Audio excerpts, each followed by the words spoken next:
Om Sahana Vavatu Sahanau Bhunaktu Sahaviryam Karvavahai Tejasvinavadhitamastu ma Vishavahai.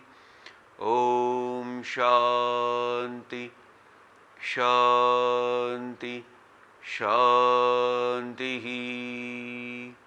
Om Shri Ganeshaya Namaha. Om Shri Saraswatyai Namaha. Om Shri Gurubhyo Namaha. Om Samasta Jana Kalyani Niratam Karunamayam Namami Chinmayam Devam Sadgurum Brahma Vidvaram.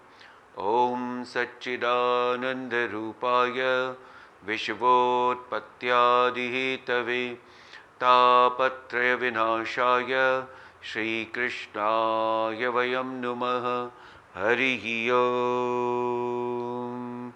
Om Sadashiva Samarambham Shankaracharya Madhyamam Asmadacharya Paryantam Vande Guru Paramparam Harihi Om.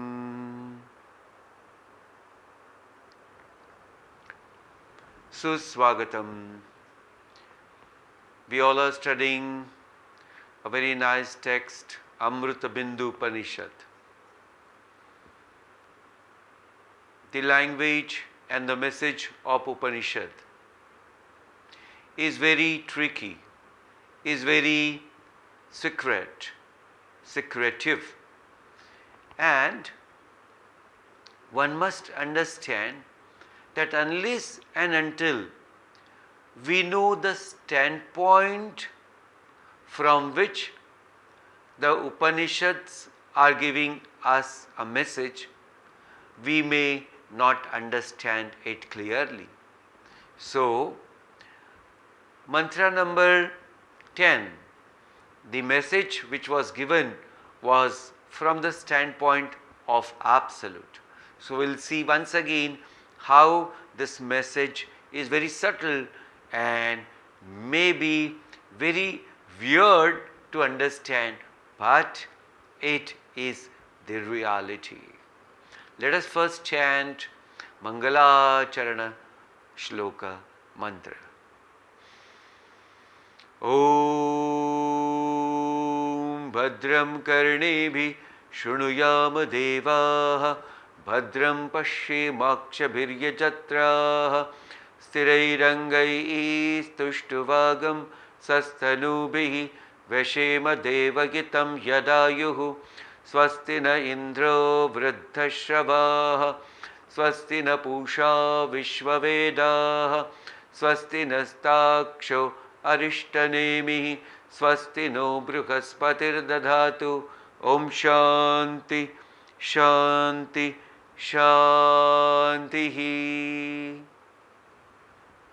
We are doing a prayer at the feet of different deities for their blessings to make our path more easier, more meaningful and more focused.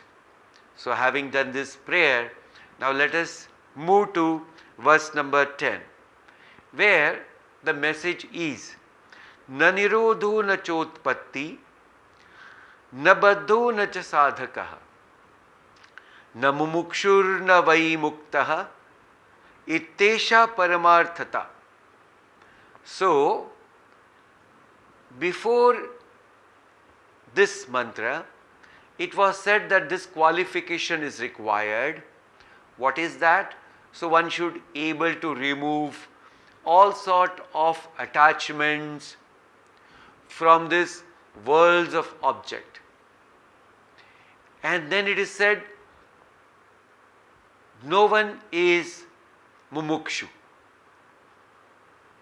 There is nothing called as bondage. And in the beginning it is said what is bondage and what is moksha. And it is said manaiva manushyanam karanam bandhana mokshayoho. So this appears to be very contradictory, but the student of Upanishad should be very clear about the standpoint from which the Upanishads are giving us a message. Standpoint from which Upanishads are giving us a message. So this mantra is from the absolute standpoint. When we talk of absolute standpoint, we must have to understand Upanishads are telling that reality where there is one and one alone. One and one alone without the second. When it is explained the nature of the self, the nature of the Atma Tattva, then that's absolute reality, where all transactional things does not actually has any space, does not have actually any existence. Why? Because there is only one and one. That is Atma Tattva. One can understand is Paramatma Tattva. One can understand it as the self. One can understand as a supreme power of the universe. Whatever name can be given. So, when we understand this, then do we think like this? What? That there is no sadhana required? No. Please understand. No. This mantra is telling that one who is doing a sadhana, one who is purifying one's own mind, and then one who gets a final experience, that experience of supreme reality is beautifully explained in the mantra number 10. So, one must not have any confusion, any ambiguity that how directly this sort of indication given where there is no sort of existence of anything, where it is also explained there is no creation, there is no dissolution. So again one has to understand creation is from the standpoint of transactional world, dissolution is also from the standpoint of transactional world. Example, that the dream, when dream is there, a dreamer understands the dream as real. Please note this. When the dream is there, at that moment, a dreamer understands the dream as real. Okay. The same person when wakes up, then understand where is this dream and a dreamer? Ask this question. So we understood now here with this example, a dreamer also was actually not there and a dream also was not there. It was just an appearance and projection of the mind. Similarly, the whole universe is a projection of the Maya and nothing else. So having understood this, we will understand all the standpoint where it is said no one is in bondage and there is nothing called as liberation. Then it is said there is nothing called as sadhakaha and there is nothing called as mumukshuhu. So one must be very clear that this is how Upanishad gives this message of the final reality, the supreme truth. Having said so, let us now go to the mantra number 11. Ekame eka evatma mantavyaha एक एवात्मा मंतव्यः जाग्रत स्वप्न सुषुप्तिषु जाग्रत स्वप्न सुषुप्तिषु स्थानत्रय व्यतीतस्य स्थानत्रय व्यतीतस्य पुनर्जन्म न विद्यते पुनर्जन्म न विद्यते. Now this message of the Upanishad is also very subtle. So let us first understand word by word meaning. It is said, Eka eva, one alone, Atma, the self, one alone, the self. What it is? Mantavyaha, should be known. So there is one alone, the self should be known. Should be known to whom? This question should be asked.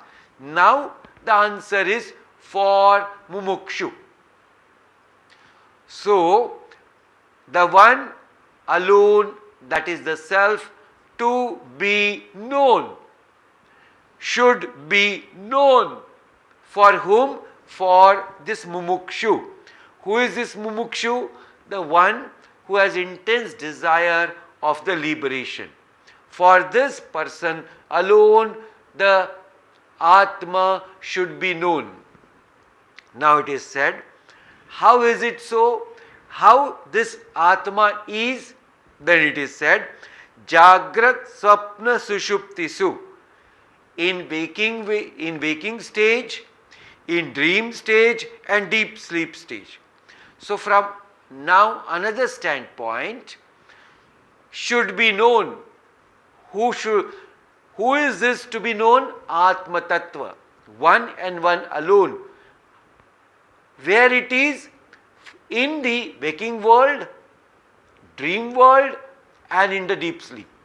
So that Atma Tattva, one and one alone, should be known in waking, dream and deep sleep. Okay, this is one statement. Another point is sthanatraya vyatitasya punarjanma na vidyate. There is no birth for the one who goes beyond the three states. There is no birth for one who goes beyond three states. Now, here the message is that one who reaches to this final experience, that is called as supreme reality, the self, then for that person there is no rebirth possible. So we take up now one point and try to understand it better for our own clarity. So the first important point, let us understand here what is Atma Tattva. Why is it so? Because it is said the one alone should be known in waking, dream and deep sleep state. So one alone should be known. So therefore we must understand and we must know what is the definition of Atma Tattva. What is the definition of Atma Tattva? So in Tattva Bodh, Adi Shankaracharya Ji Bhagwan beautifully explains the definition of Atma Tattva. What is that? So it is said, Sthula Sukshma Karana Sharirat Vyatiriktaha. Okay, first point is Sthula Sukshma Karana Sharirat Vyatirikta. It is that beyond these three different bodies. What are the three different bodies? Gross body, subtle body and causal body. So Atma Tattva is not of any one. It is not the gross body, it is not the subtle body, it is not the causal body. So what it is? It is beyond all the three. Okay. So hope this point is noted. Then it says Panchakoshatitaha. It is all beyond the Panchakosha. What are the Panchakosha?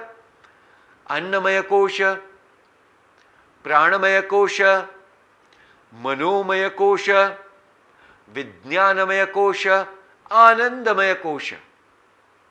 So all these koshas are also connected to one body. How is it so? So Annamaya Kosha is equal to Sthula Sharira, that is called as gross body. Then Pranamaya, Manomaya and Vijnanamaya Kosha is connected to subtle body. Is connected to subtle body. And Anandamaya Kosha is connected to the causal body, is equal to causal body. So now you understand Panchakoshatitaha, that means all beyond the 5 sheets, layers of this Upadhi. Second point. But can you please tell us what it is? Yes. Then it says Avasthatraya Sakshi. So what is the technique here? First is negation. Negation means that which is not. Na iti, na iti, na iti. So what Atma is not? 3 bodies Atma is not. Panchakosha, these 5 sheets Atma is not. Got it? This is called as it is not. Then what it is? Then it said Traya Sakshihi. Which Traya Sakshihi? Avastha Traya Sakshi. All the 3 states. What are the 3 states? Waking world, dream world and deep sleep state. So these are the 3 states called as Avastha. Jagrat Avastha, Swapna Avastha and Sushupti Avastha. So what is the Atma Tattva? Witness to all the 3. It is a witness, it is a Sakshi to all the 3. That means Sakshi is not connected to any state, but it is a witness of the 3 states. That means 3 states, please note it, it is there, but even though it is there, it is not connected. That's the point. Example, the sun god, sun which is brightly shining in the space, which is there for all of us, but it is not at all connected to the earth at all, as there is no physical connection to the earth. There is no physical connection to this BMI. Please note it. Yes or no? Yes. So there is no connection of the sun to all of us, but there is a connection. So Pujya Gurudev tells this sort of topic when it comes. He says relationless relationship. Relationless relationship. So that is how it is. Though there is no relationship, but it appears there is a relationship. Hope this point is clear. So it is explained now. This Atma Tattva is there as a witness in all the 3 states of the consciousness, the mental consciousness. Having said this, then it is said, this Atma Tattva, one who realizes, then what? This person goes beyond the birth and death. Now, who is this person? So this person means one who is a mumukshu, one who is striving hard for the experience of the Supreme, and then one who takes up this sadhana, which is called as spiritual practice, called as meditation. Hope it is clear now. So in the meditation, when this person slowly goes first beyond the body, then goes beyond the mind, and then goes beyond the intellect, and remains only aware as an awareness, as a consciousness, that state is a state of pure reality, the supreme truth. One who realizes the self, for that person there is no coming back at all. So it is said in the 15th chapter, Gacchantya Mooda Padam Avyayam Tat. This person, who is this person? Nirmana Moha Jita Sanga Dosha Adhyatma Nitya Vinivritta Kama Dvandvair Vimukta Sukha Dukkha Sanyai Gacchantya Moodha Padam Avyayam Tat. This person who gives up his ego, this person who does not have any delusion at all, this person who has crossed and who has given up all egocentric desires, this person who does not have any defect at all, means he is completely disconnected to body, mind and intellect, and therefore he is continuously established in that pure knowledge. Such person is already gone beyond all the pairs of opposite, and that person who is now balanced in both sukha and dukkha, that means all the experiences does not disturb him at all.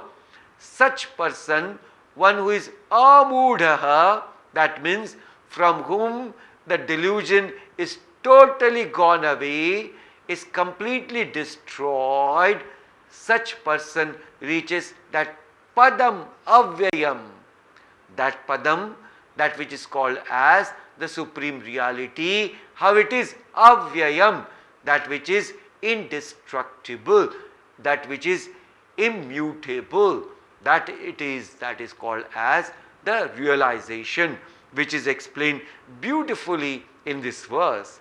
So let us take up verse number 12. Eka eva hi bhutatma, Eka eva hi bhutatma, Bhute bhute vyavastitah, Bhute bhute vyavastitah, Ekada bahuda chaiva, Ekada bahuda chaiva, Drishyate jalachandravat, Drishyate jalachandravat. Now here, beautifully, there is a combination given of the transactional reality as well as absolute reality. It's a beautiful combination. Let us see how. Eka eva hi, one alone indeed. Bhutatma, self, bhutatma, bhute bhute vyavastitah, self in all the beings, in every beings as a resident. So what is said here? That Paramatma Tattva, that which is one and one alone, that which is residing in every being. This is the first statement. Second, ekada bahuda chaiva. Actually it is one alone, but appears as many. Actually it is one alone, but appears at many. How is it so? Then the example is given. Drishyate jalachandravata. It appears as, the example is, as a moon shines beautifully in the sky, but the reflection comes, and reflection is seen in different pond, different water bodies in a different ways. But the moon is one, and the reflection appearing to be different because of the different water bodies. Similarly, one has to understand why there are differences in individual existence or appearance. Now this one has to be very clear about. See, as the reflection of the moon is clear in one water body because the water is quiet, unmoving, steady, and it is pure also. Then the reflection of the moon will be very bright. But if the water is muddy, then the reflection will be very so-called as faint, and which is not bright at all. Now the third water body, maybe it is very unsteady, like a river which is moving, turbulent, then the reflection will be shaky. Now understand, all these three which are appearing as different, the one which is appearing as bright, one which is appearing as shaky, one which is appearing very dull, is it because of the dullness of the moon? No. Is it because of the brightness of that moon? No, it is not just because of that. Then is it because of the shakiness of the moon? No. Then why is it so? It is because the water body which is there, it has this quality.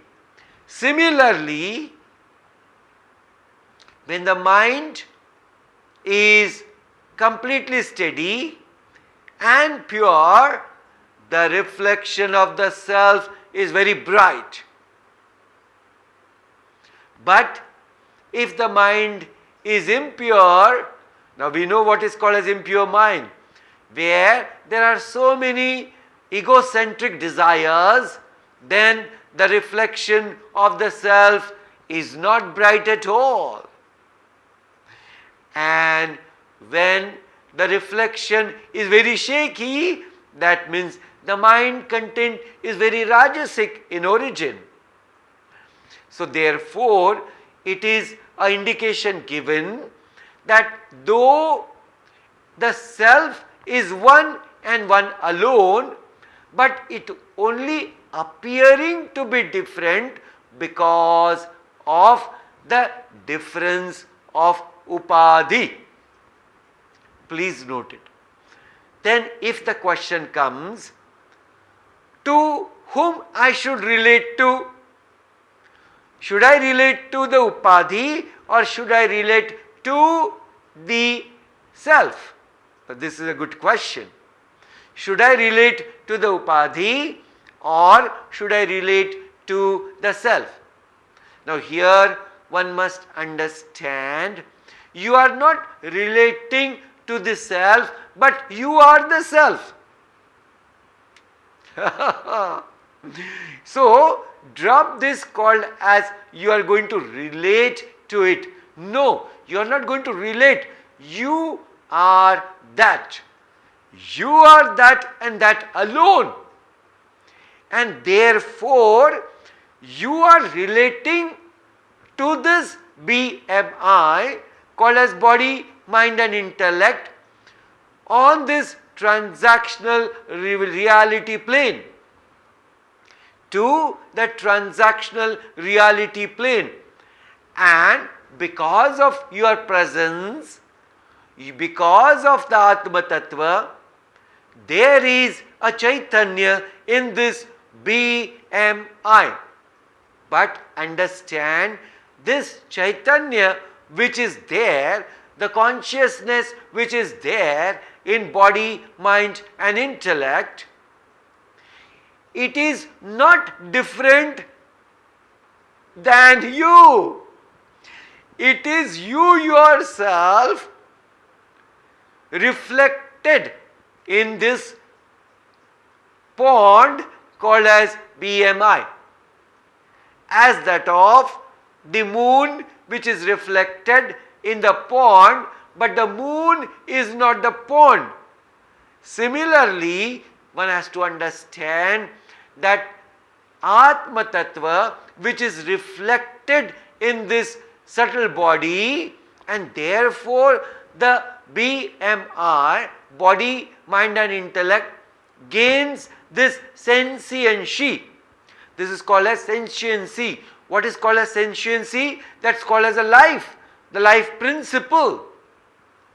So, the life in body, mind and intellect is because of the self, and this self you are.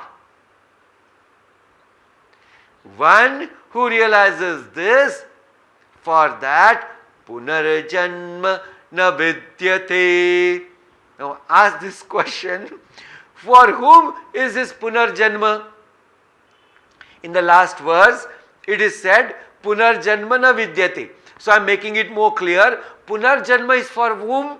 It is not for the Atma Tattva, but Punarjanma is for the Jiva Atma. Punarjanma is for the Jiva Atma. Now understand, Jiva Atma, who is the Jiva Atma? Please note it. Now in these three states, waking state, dream state and deep sleep state, the person says, I am a waker. The person says, I am a dreamer. A person says, I am a sleeper.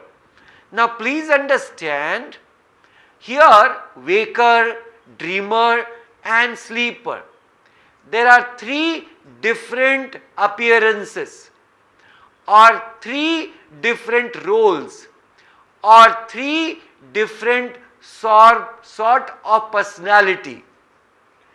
But what is common in it? I. What is common in it? I am the waker, I am the dreamer, I am the sleeper. This I, understand, this I which is called as a aham vritti, which is called as aham vritti. So this aham vritti is of two types. What is that? One which is called as ego and one which is called as Jiva Atma. So this Jiva Atma with this aham vritti keeps taking so called as different birth. How to understand? Like this Jiva Atma goes through these three stages of human consciousness. Please note it. As the Jiva Atma is a waker as a Jiva Atma is a dreamer, as the Jiva Atma is a sleeper, and again the same Jiva Atma is the waker. That means this Jiva Atma, who is conditioned self because of the ignorance, keep taking different bodies, which is also beautifully explained in chapter number 2 of Bhagavad Gita. Dehi nosmin yatha dehi kaumaram yauvanam chara tatha dehantara prapti dhiras tatra namuhyati. How it is explained? There is a deha and there is a dehi. That means there is an instrument and there is a controller of the instrument. This controller of the instrument here is called as Jiva Atma. Then it is said this Jiva Atma is one, but the stages of this body keeps changing. What are they? Then childhood, then the younghood, then the adulthood. All these three stages no doubt are different, but one who is a controller, one who is witnessing, one who is registering all these changes is one and one alone. So this Jiva Atma takes the birth, but one who realizes that there is only a reflection of me, myself, as a consciousness in this upadhi called as body, mind and intellect, but I am not body, mind and intellect, then there is a complete disidentification with the BMI, and a person who is called as a sadhaka gets established in the self and self alone. And then one who gets established in the self, for that person there is no punarjanma at all. So we have connected these two verses where it is explained that how that one alone is there, but which is as a witness there in these three different states, but that one who is there in the three different states is not different but is one and one alone. How it is appearing to be different? Then the example is given as a moon which is shining brightly in the sky, but the reflection which we can see because of the different water bodies appears to be different. But we know now the moon is one and one alone, and there is no difference between any reflection and the moon. It is one and the one moon which is reflected in all the bodies. Only the difference is in the qualities of the body. Therefore, let us not get attached to any quality of this BMI. Remain only as a witness and then connect it to the self to realize this truth, that the self, I am alone. Let us do the contemplation for a few minutes.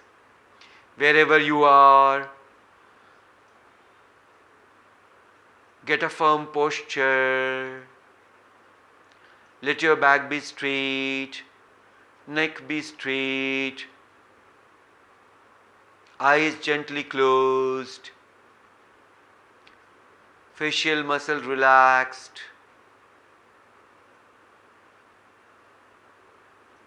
For a few moments, concentrate on your breathing, just to gain a complete focus.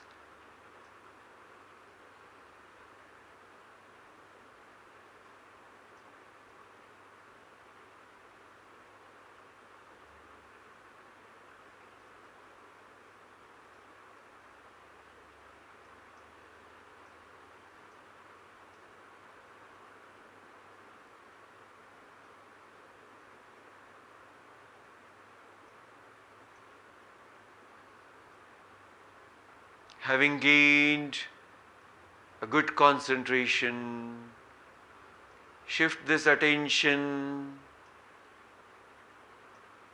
to that supreme reality. That supreme reality, the Self, is a witness of all the three states: waking, dream, and deep sleep. A waker, a dreamer, and the sleeper, appearing to be different just because of the three states, but in reality there is no difference possible, because the consciousness which is reflected in these three different states in one and one alone. So example is a moon which is brightly shining in the sky, but the reflection is seen in different water bodies, can be definitely different because of its own quality. One must understand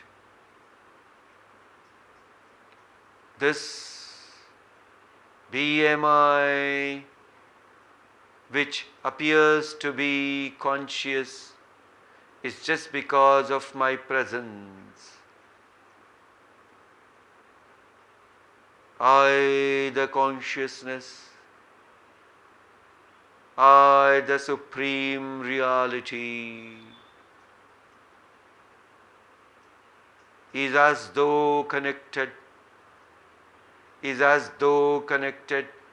to BMI. But in reality, there is no connection possible, because from the standpoint of Absolute, there is a Self and Self alone.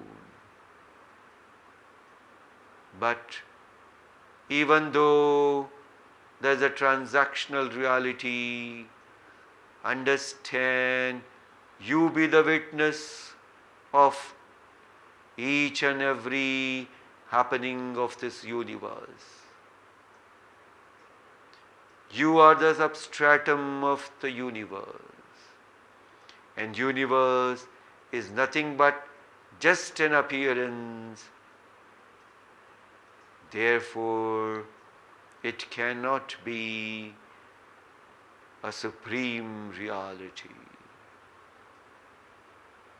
Having gained this knowledge, let us just establish in this supreme power, the supreme reality, supreme truth, the Self, one and one alone.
Bring your hands to Namaskar position. Have a gratitude towards the Almighty Lord. Have a gratitude towards one and all around you. Pray for everyone. Sarve bhavantu sukhinah. Sarve santu niramayah. Sarve bhadrani pashyantu. Ma kaschid dukkha bhag bhavet. Asato ma sadgamaya. Tamaso ma jyotirgamaya. Mrityorma mritam gamaya. Om Purnamada Purnamidam Purnaat Purnamudachyate Purnasya Purnamadaya Purnamevavashishyate. Om Shanti Shanti Shanti. Harihi Om. Shri Gurubhyo Namah. Harihi Om.